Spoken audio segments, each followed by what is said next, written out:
Kdo by neměl rád osvěžující chuť domácích rajčat, ale sázení rostlinek a péče o ně je úmorná práce a potom všem máte nakonec jen pár na zem popadaných a zkažených plodů.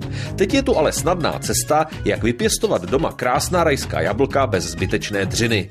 Představujeme vám naši Tomato Garden, v níž rajčata rostou vzhůru nohama, takže žádné kopání, uvazování a ohýbání. Jen zasadíte rostlinu do Tomato Garden, zhora přidáte zeminu a zalijete. To je vše. Slunce zahřívá Tomato Garden jako skleník, takže kořenový systém se uvnitř brzy rozroste. A protože je vše vzhůru nohama, voda a živiny míří z kořenů rychle do plodů.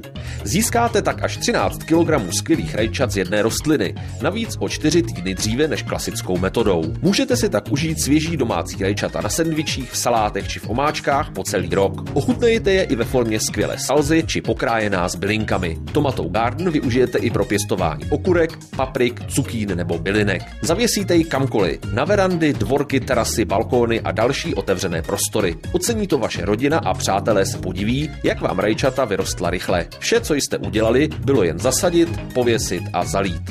Tak k čemu ta namáhavá práce? I bez ní teď můžete vychutnat skvělá domácí rajčata.